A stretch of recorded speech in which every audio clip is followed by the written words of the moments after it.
And there's another resource that's being depleted and will probably soon be gone. It's firewood. English settlers had crosscut saws and steel axes, and with those tools they could harvest up a bunch of cordwood in a short period of time. Native people depended on dead wood that fell off the trees surrounding their village.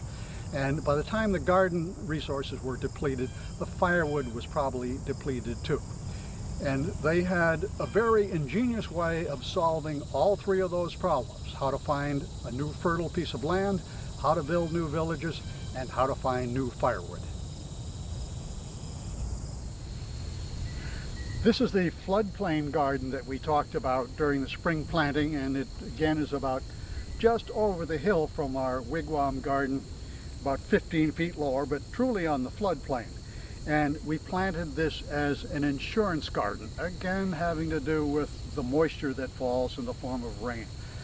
Now, we had plenty of rain this year, and the upper garden did fine. In fact, we had too much rain.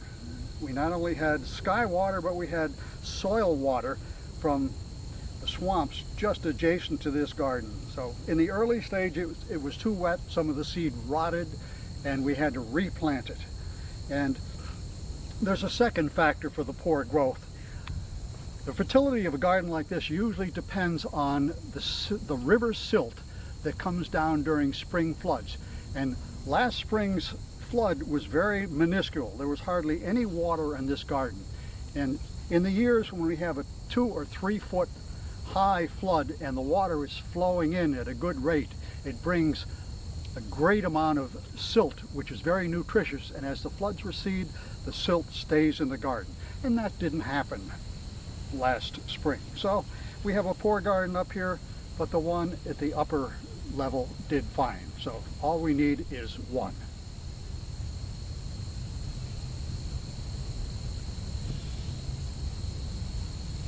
You can see how poor the corn did.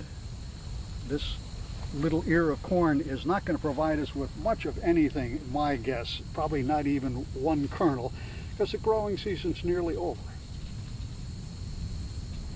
As poorly as this garden did, the 2 wild plants that we collected on the floodplain, of course, did fine because they're in their natural environment. And the cattails, as you can see, are everywhere behind us for the taking, and the wild rice is just a little further out of view. So they did well.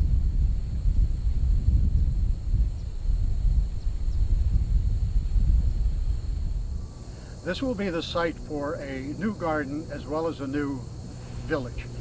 And oftentimes it was eventually necessary to go to a forested area to start a new garden, an area that had not been planted in a long time, and hence the soil had new nutrients from the natural growth of trees and other wild plants.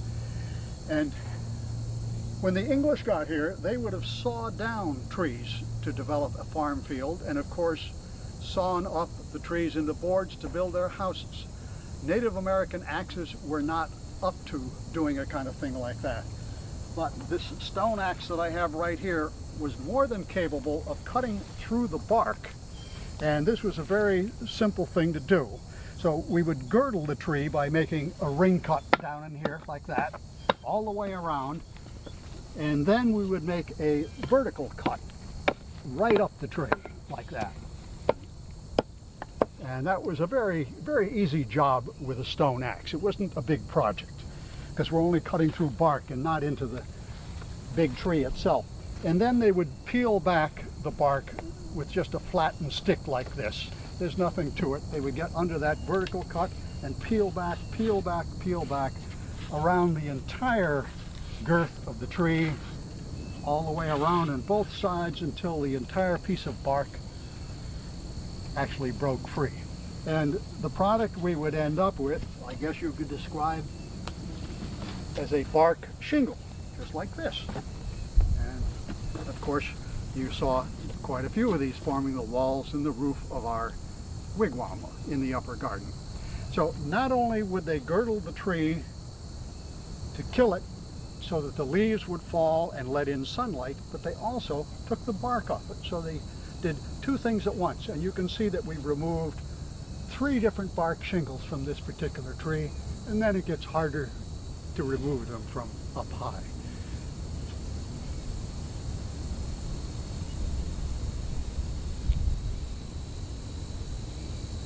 So we've got a good start on a garden plot and materials for our new wigwams. And if that weren't enough, we get even more. And this tree hasn't been girdled for that long, but even already we can see that it's dropping firewood from the dying upper branches without any work. We have kindling and small wood for our fires, our cooking fires, or whatever we want to use them for. So it's three things in one: denuding the tree of leaves to let in sunlight, harvesting the bark from the tree for the wigwams, and quite naturally, dead wood falls for fires. So without a great deal of work, we've established a new site. Here is another large forest tree, which again has been stripped of its bark that we'll use for a new wigwam. You can just see some of the ring cuts on this particular tree, and the upper bark is falling off all by itself, and of course that's fuel and the upper branches. And you can see from the crown of the tree that all the leaves have fallen, and there's almost no blockage to the sunlight with the tree in this condition. And there's no reason to have it on the ground because it's out of the way here. And near the base of the tree, there are already some large branches coming down for an even greater firewood resource.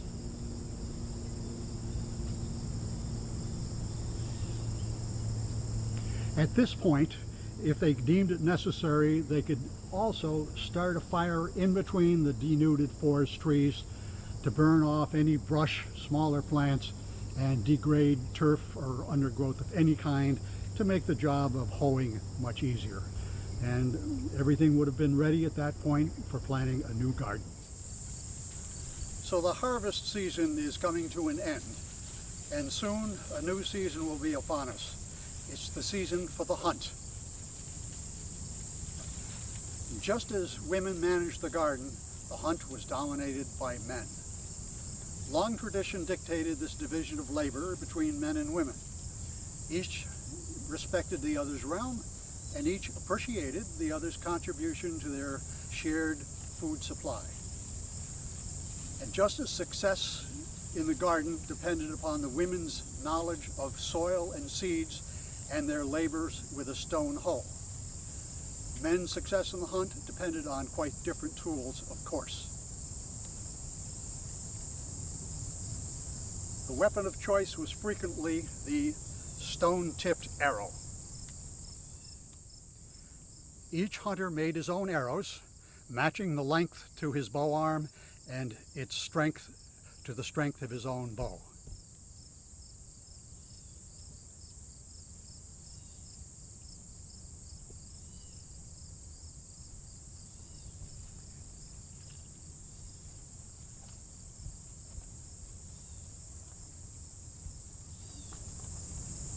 And then the hickory wood bow sent the arrow on its way.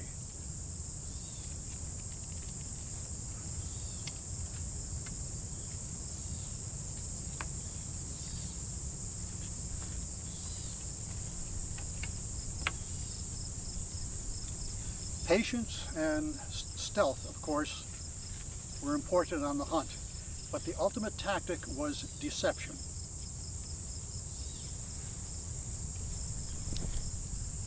Creeping up behind a wild turkey, behind something that looked like a rival tom's tail, could get a hunter in close enough for a shot.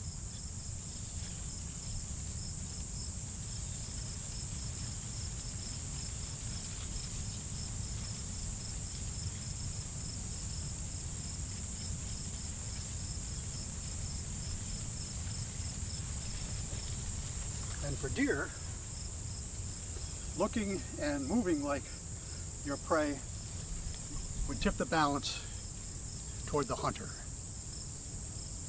So in the end, it was the shared produce of the women's gardening and the men's hunt that made it possible for families to survive the harsh season of winter. And then, next spring, the cycle of life could begin all over again.